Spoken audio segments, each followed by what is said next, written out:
আমার মনে নবী নবী দুই চোখে মদিনার ছবি। কোন ছবি আঁকতে হবে? আমাদের নয়নের মধ্যে কোন ছবি? টেলিভিশনের নায়িকার ছবি? এই নয়নের মধ্যে কার ছবি আঁকতে হবে? নবীর ছবি, মদিনার ছবি। মদিনাওয়ালা নবী এখনো তোমার জন্য উম্মতি উম্মতি বলে কবরের মধ্যে কান্দে, রওজা পাকে কান্দে। আর তুমি বেডঙ্গে মহিলার পিছনে পাগল হইয়া সারা রাত মোবাইল নিয়ে ফেসবুক চালাও আর বিদেশি নারীদের ছবি দেখো। তোমার কি লজ্জা করে না? তোমার কি শরম নাই? তুমি কি বেহায়া হয়ে গেছো যে তোমার নবীকে বাদ দিয়ে তুমি মহিলার প্রেমে পাগল হয়ে? গর্ববিন্দ যখন মানুষের উপর অত্যাচার শুরু করে দিল, মুসলমানদেরকে আজান দিয়ে নামাজ পড়তে দেয় না, এমনই মুহূর্তে আল্লাহ পাক রব্বুল আলামিন বাংলার জমিনে পাঠালেন হযরত শাহজালাল ইয়ামানি রাহমাতুল্লাহি আলাইহি। এ বন্ধুরে আমার, আল্লাহ পাক রব্বুল আলামিন শাহজালাল ইয়ামানি রাহমাতুল্লাহি আলাইহি পাঠিয়ে দিলেন। এবার শাহজালাল ইয়ামানি রাহমাতুল্লাহি আলাইহি এসে গৌর গোবিন্দের বিরুদ্ধে আগেই অ্যাকশনে গেলেন না, ডাক দিলেন শাহপরান রাহমাতুল্লাহি আলাইহিকে। তিনি ছিলেন তিনার ভাগিনা। ডাক দিয়ে বললেন, ভাগিনা তুমি সারা সিলেট শহর তন্ন তন্ন করে খুঁজবা যে এই সিলেটের মধ্যে এমন কোন ব্যক্তি আসেনি যার জোহর আর আসরের নামাজ কাজা হয় নাই। জোহর আর আসরের নামাজ কাজা হয় নাই। এবার শাহপরান রাহমাতুল্লাহ আলাইহি খোঁজা শুরু করে দিলেন, কিন্তু এমন একজনও পাওয়া যায় না। আমগোর অবস্থা দেখছেন? আমগো জীবনের নামাজ যে কাজা হয় এটা কম না বেশি? জীবনের নামাজ পড়ে না এমন লোক আছে না নাই? ওই যে পড়ে না ঈদের নামাজও পড়ে না, তার নাম মুসলমান। তার নাম কি? মুসলমান। মুসলমান হলো আলু মার্কা। আলু চিনেন? খাওয়ার আলু চিনেন? এই আলুরে বাজিও করা যায়, ভর্তাও করা যায়, তরকারির মধ্যেও দেওয়া যায়, গুস্তের মধ্যেও দেওয়া যায়। সব জায়গায় চলে কি চলে না? সব জায়গায় চলে, তার নাম হলো আলু। আমরাও সব জায়গায় চলি, হিন্দু করে পূজাও যাই, খ্রিস্টানের গির্জায় যাই, মুসলমানের সাথেও থাকি, ইহুদিদের সাথেও থাকি। নিজের লেবাসের মধ্যে মুসলমানিত্ব নাই, নিজের চরিত্রের মধ্যে মুসলমানিত্ব নাই, কিন্তু নাম হইল মুসলমান। নাম কি? মুসলমান। মুসলমান রে ধরছে গুনে বেবে দেখো না, মুসলমান রে ধরছে গুনে বেবে দেখো না, কুরআন হাদিসের কথা ভালো লাগে না, ভালো লাগে শুধু টিভি সিনেমা। কথা ঠিক কিনা? এলো গুনে ধরা মুসলমান। গুনে ধরা মুসলমান। যেই মুসলমান তার অস্তিত্ব নিয়ে বাঁচবে, তোমার বড় পরিচয় হলো আমি একজন মুসলমান। কথা ঠিক কিনা? একজন মুসলমানের বড় পরিচয়, আল্লাহর কাছে যে পরিচয়, সেটার নাম হলো আমি হলাম মুসলমান। আর আমরা মুসলমানের পরিচয় দিতে লজ্জাবোধ করি, মুসলমানের পরিচয় দিতে লজ্জাবোধ করি, অথচ গর্বের সাথে বলা দরকার ছিল আমি একজন মুসলমান। ইন্নাদ-দীনা ইনদাল্লাহিল ইসলাম, আল্লাহর কাছে মনোনীত ধর্ম হলো ইসলাম। সেই ইসলামের পক্ষে আমি আছি। আমি কোনো কুফরের পক্ষে নই, আমি কোনো বাতিলের পক্ষে নই। যারা কোরআনের বিরুদ্ধে কথা বলে আমি তাদের পক্ষে নই। তাদেরকে এই দেশ থেকে সরাইতে হবে, তাদেরকে এই দেশ থেকে দূর করতে হবে। কোরআনের বিরুদ্ধে যারা স্লোগান দেয় তাদের এই দেশে ঠাঁই নাই। কথা ঠিক কিনা? এই জন্য বন্ধু, মুসলমান হওয়া দরকার সিংহের মতো, যিনি গর্জন দিবেন। এবার ডাক দিয়ে বললেন, ভাগিনা সারা সিলেট তুমি খুঁজেছ কিনা? ডাক দিয়ে বলে, মামা খুঁজেছি, কিন্তু এমন কোন লোক পাইলাম না যার জোহর আসর কাজা নাই। সব মানুষের নামাজ কাজা, সব মানুষের নামাজ কাজা। বাইনাল আবদি ওয়া বাইনাল কুফরি তারকুস সালাহ। বান্দা এবং কুফরের মধ্যে যোগসূত্র হলো নামাজ। নামাজ যে পড়বে সে আল্লাহওয়ালা হবে, সে ইমানদার হবে। নামাজ যে পড়বে না সে কুফরি করল। নামাজ এমন হবে বান্দার জীবনের সঙ্গে নামাজটা ফিট থাকবে। আজানটা দিলেই মনটা পাগল হয়ে যাবে, ডাক দিবে মালিক আজান হয়েছে, আমি আর থাকতেই পারলাম না। ঘর থেকে বের হয়ে নামাজিরা দেখবেন আজান দিলে পাগল পারা হয়ে যায়, নামাজের দিকে দৌড়াইতে থাকে। কথা ঠিক কিনা? কিন্তু বেনামাজির কানে আজান যায়, তার মনে কোনো কিছু ভাব আসে না। অথচ আজান শুনলে শয়তান বায়ু ছাড়তে ছাড়তে 500 মাইল দূরে চলে যায়। শয়তান দূরে চলে গেল, এই মানুষগুলো তাহলে ভালো হলো না কেন? ওই যে শয়তান দিলের মধ্যে ফিট করে রাখছে, এই জন্য শয়তান দূরে চলে গেলেও ওদের দিলটা শয়তানি থাকে। কথা ঠিক কিনা? এ বন্ধু,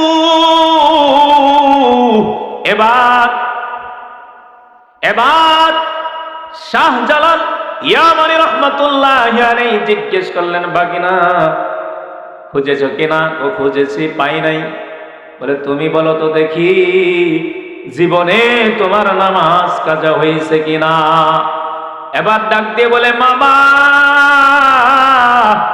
আমি বুকে হাত দিয়ে বলতে পারি, যতদিন থেকে বালেগ হয়েছি ততদিন জোহর আর আসর কেন কোন ওয়াক্তের নামাজ আমার জীবনে কাজা হয় নাই। আল্লাহু আকবার। এর বন্ধু ডাক দিলেন, ভাগিনা আর কোনো চিন্তা নাই। ইন্নাল্লাযীনা ক্বালু রাব্বুনাল্লাহ, আল্লাহু আকবার, সুম্মা ইসতাকামু تتنزل عليهم الملائكة ألا تخافوا ولا تحزنوا وأبشروا بالجنة التي كنتم توعدون।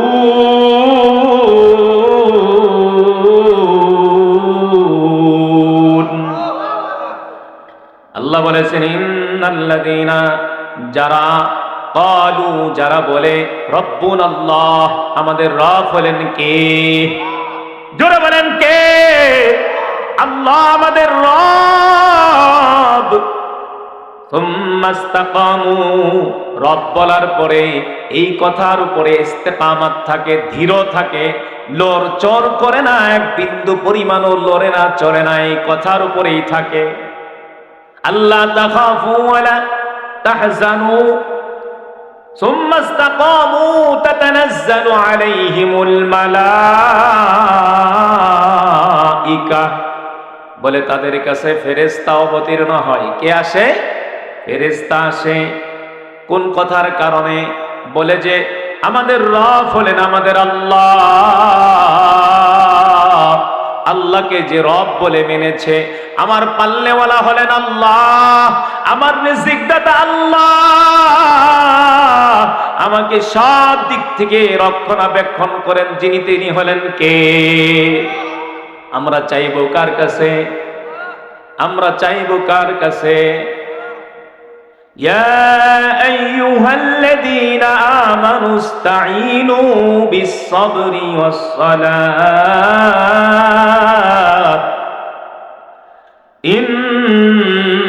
ইন্নাল্লাহা মা'আস-সাবিরিন।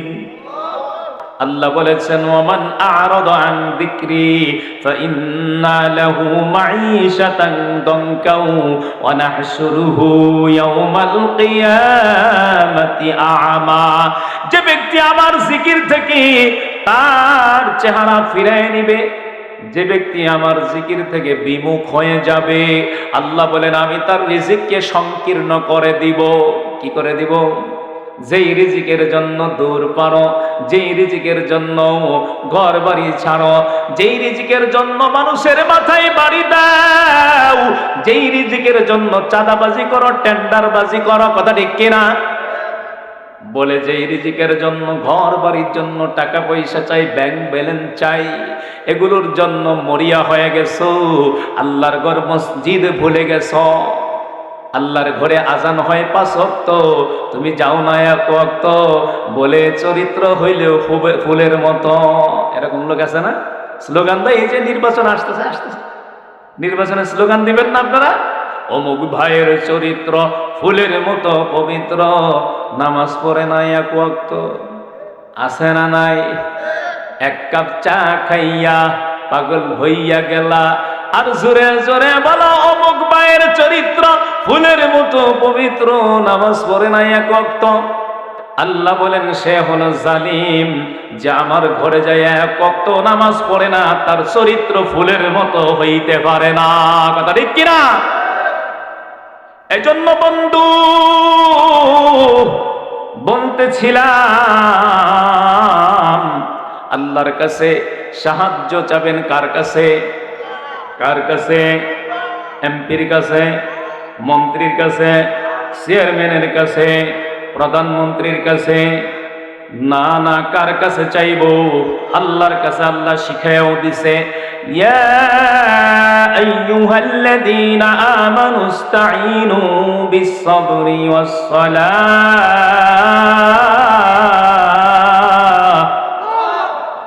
আল্লাহ পাক রব্বুল আলামিন বলেন, হে ঈমানদাররা, তোমরা আমার কাছে সাহায্য প্রার্থনা করো নামাজ এবং ধৈর্যের মাধ্যমে। কিসের মাধ্যমে? নামাজ আর ধৈর্যের মাধ্যমে।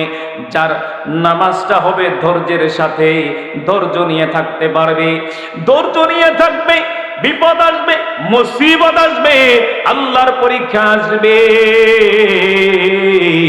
ধৈর্য নিয়ে থাকবে, আল্লাহ পাক রব্বুল আলামিন তাকে সাহায্য করবে। ইন্নাল্লাহা মা'আস সাবিরিন। বলে আমি ধৈর্যশীলদের সাথে আছি। আমি কাদের সাথে আছি? ধৈর্যশীল যারা, যারা ধৈর্য ধরবে। আবার কিছু মানুষ আছে রূপ বালাই দিলে আল্লাহ খালি আমারই দেহে, মরার আল্লাহ আর কারো দেহে না, খালি আমারই দেহে। এরকম আছে না? মহিলাদের মধ্যে বেশি পাওয়া যায়। কি কন? মহিলারা কয় মরার আল্লাহ আর দেহে না, আমারে ঠাডা ফালায় আমার মারবার ভাই না, আমারে আগে নিবার ভাই না, আজ রাইলে সবারই দেহে, আমারে দেহে না। এরকম মহিলা আছে না নাই? দেখেন স্বামী এবার বুদ্ধি কাটাইছে, বউ গেছে পুকুর ঘাটে পানি নিতে, কোন জায়গায় কয় মরার আল্লাহ আমার দেহে না, আজরাইলে আমার দেহে না, আমার নিতে পারে না। ওই ঝুপটির মধ্যে ফালায় মনে করে আজরাইলের মতো কণ্ঠ দিছে, এখনই দেখতেছি তোরে নিয়ে যামুগা, বেশিক্ষণ বাঁচবি না। কলসিটা ফালায় যে বেটি দৌড় দিছে, বেড়ায় উল্টে রাস্তা দিয়ে বিছনার মধ্যে বয়ে আছে, দেখে খালি হাফাইতেছে। কিরে তোর এই অবস্থা কে? কইছে আর কইও না, আমি তো এমনি কইছি যে মরার আজরাইলের আমার দেহে না, আমি দেখি ঝুপটির মধ্যে দিয়ে আজরাইল বাড়াই আইতেছে, আমার ধরবো কিনা। বলে আরো জীবনে কইবি? না, কান ধরছি, আর জীবনে কই মনে আছে আজরাইল আমার দেখে না, ভালো হয়ে যায়। আজরাইল যখন দেখবো ভালো করেই দেখবো, কথা ঠিক কিনা? মরার আজরাইলে মারতেই আসবো। এই জন্য আল্লাহর কোনো দোষ আসেনি, আল্লাহ সমস্ত দোষ থেকে মুক্ত। আমরা নামাজের মধ্যে সানার মধ্যে বলি না, সুবহানাকাল্লাহুম্মা ওয়া বিহামদিকা, সুবহানাকাল্লাহুম্মা। আমরা বলি আল্লাহ আপনি সমস্ত দুষ্টুতি থেকে মুক্ত, কথা ঠিক কিনা? আপনি যখন বলেন তখন আল্লাহ জবাব দিয়ে দেয়, সাব্বাহাতুকা, তুই আমাকে পবিত্র ঘোষণা করেছিস, সাব্বাহাতানি, তুই যে আমাকে পবিত্র বলেছিস, আমি আল্লাহ তোকে পবিত্র বানায় দিলাম। কে পবিত্র বানায় দেয়? আল্লাহ। এই জন্যে আল্লাহ পাক রব্বুল আলামিন বন্ধু বলেছেন কিসের মাধ্যমে সাহায্য চাইবেন? আল্লাহর কাছে কিসের মাধ্যমে? কয়টা জিনিস? দুইটা জিনিস, একটা হলো নামাজ আর একটা হলো ধৈর্য। এই দুই জিনিসের মাধ্যমে কার কাছে সাহায্য চাইব? আল্লাহর কাছে সাহায্য চাইব। সাহায্য করার মালিক কে?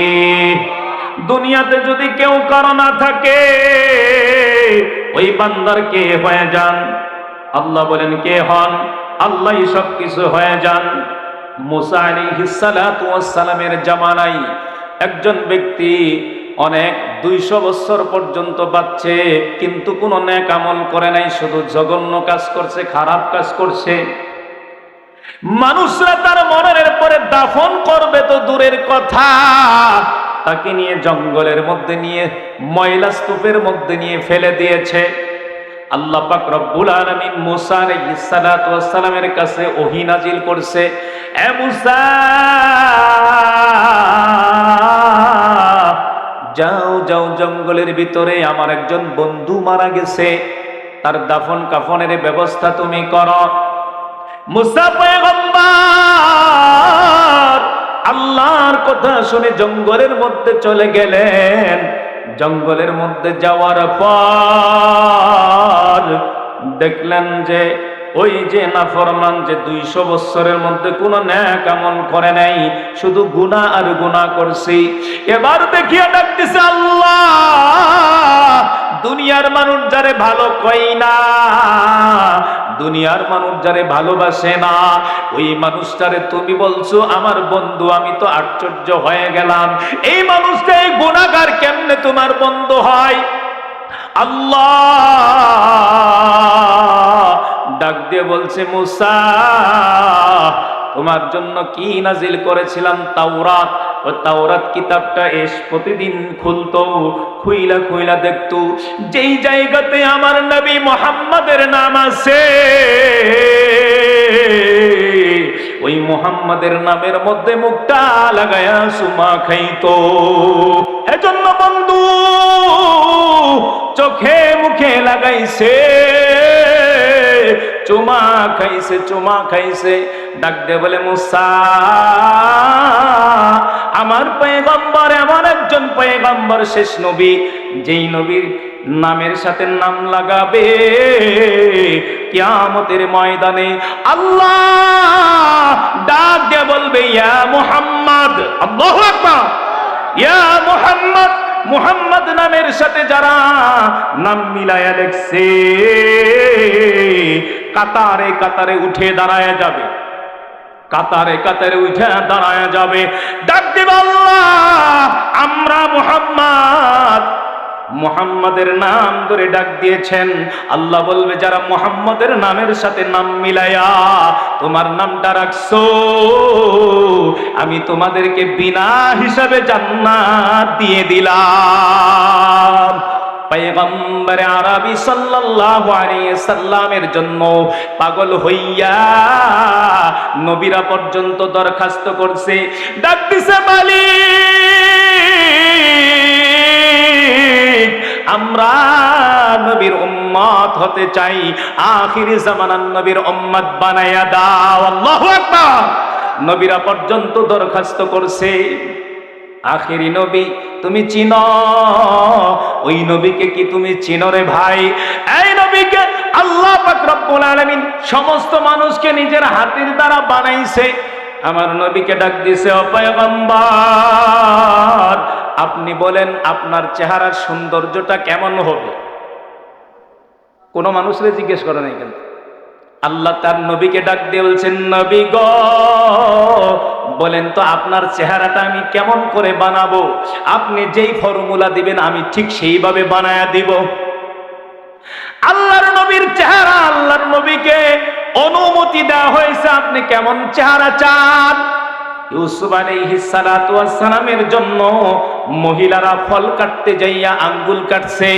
হযরত আয়েশা সিদ্দিকা রাদিয়াল্লাহু তাআলা আনহা ডাক দিয়া বলে, দুনিয়ার মানুষ আমার নবীর চেহারাকে যদি উন্মুক্ত করে দেওয়া হতো, আমার নবীর চেহারার উপরে যদি আরেকটা পর্দা না লাগানো হতো, তাহলে দুনিয়ার মানুষ ইউসুফ নবীর জন্য তাদের হাতের আঙ্গুল কাইটা দিছে, আর আমার নবীর জন্য তাদের কলিজা কাইটা দিত। আল্লাহু আকবার। এজন্য বন্ধুরে, কেমন নবীর উম্মত হইছো, যেই নবী তোমারে এখনো ভুলে নাই, সেই রওজা পাকে শুইয়া শুইয়া ডাকে ইয়া উম্মতি ইয়া উম্মতি, আমার উম্মতের কি হবে, আমার উম্মতের কি হবে। আর উম্মত হইয়া ওই নবীর জন্য পাগল না হইয়া দুনিয়ার জন্য পাগল হইলা, তোমার ঘরবাড়ির জন্য পাগল হইলা, লক্ষ কোটি টাকা বানানোর জন্য পাগল হইলা, একটু কি দেখেছো ওই নবীর জন্য যারা পাগল হয়েছে আল্লাহ তাআলা দুনিয়া আখিরাতের বাদশা বানায় দিছে। ইন্নাল্লাযীনা ক্বালু রাব্বুনাল্লাহ,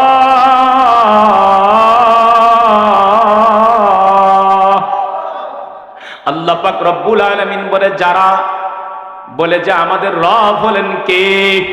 আল্লাহ। এজন্য বন্ধুরে আমার,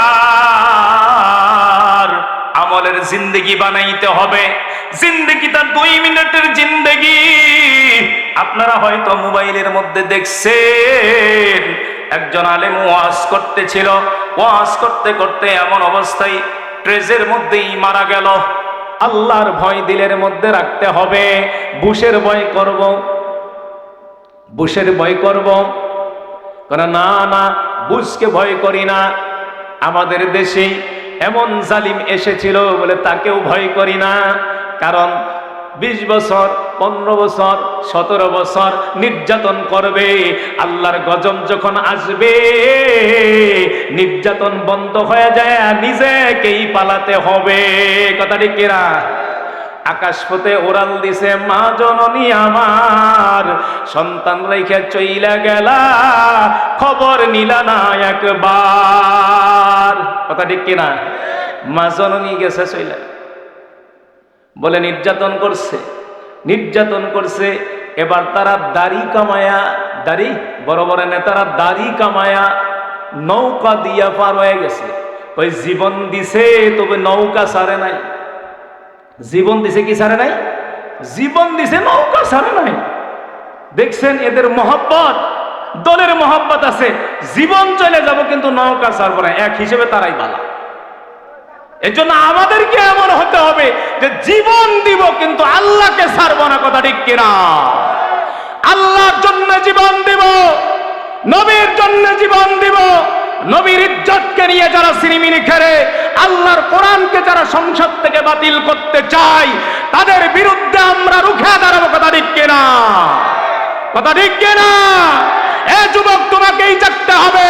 কোরআনুল কারীম তোমার বুকেই বাঁধতে হবে। তুমি যদি জেগে উঠো, আরে কোন বেঈমান এই বাংলাদেশ নিয়ে সিনেমিনি খেলতে পারবে না। কথা ঠিক কিনা? এজন্য বন্ধুরে,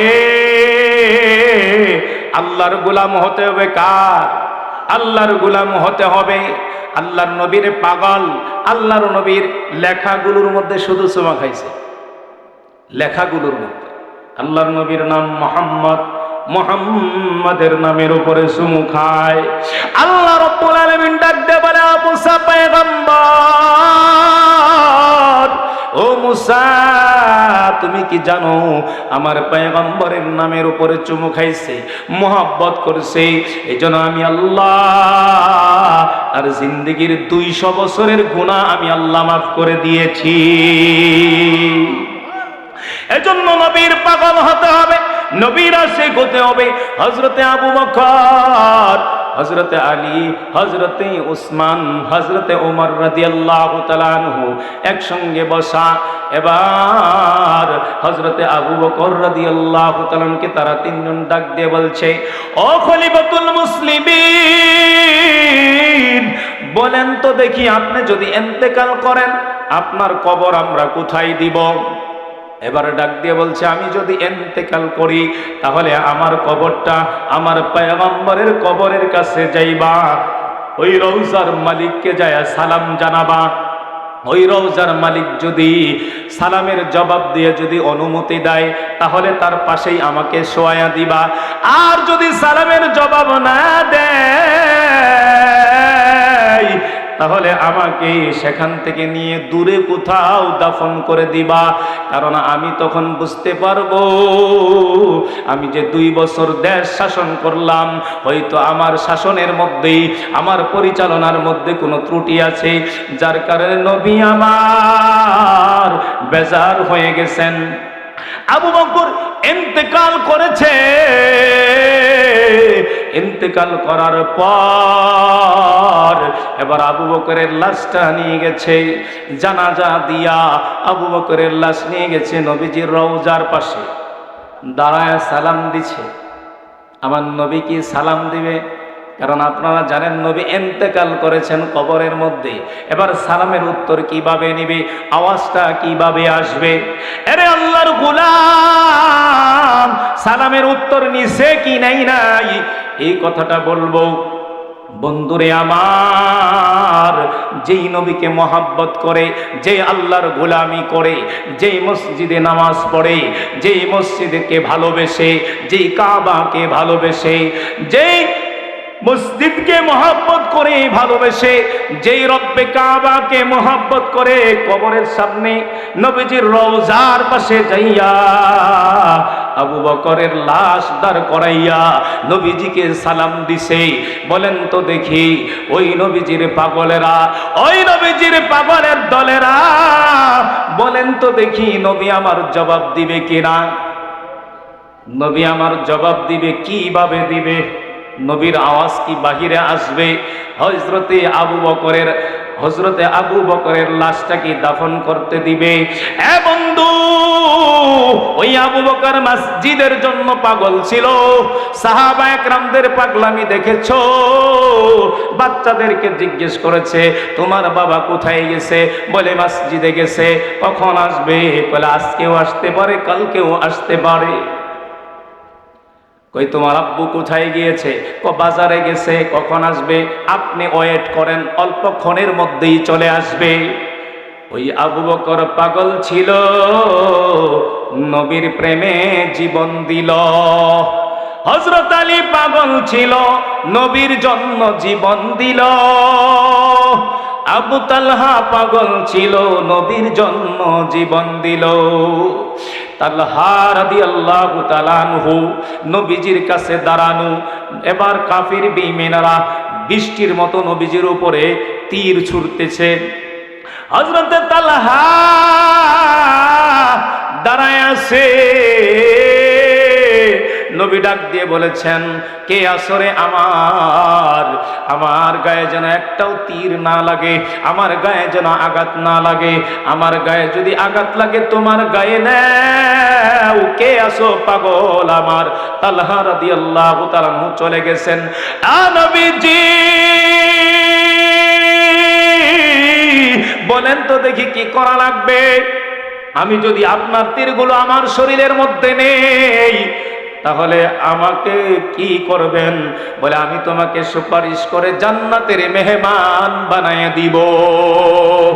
তালহা রাদিয়াল্লাহু তাআলা পাঞ্জায় ধরছে, পিঠ যদি দেয় অসম্মান হবে, পাঞ্জায় দইরা এবার নবীজিকে সেভ করছে। তালহা রাদিয়াল্লাহু তাআলার পিঠের মধ্যে ৭৯টা তীরের আঘাত লাগছে, চালুরের সেদার মতো হয়ে গেছে।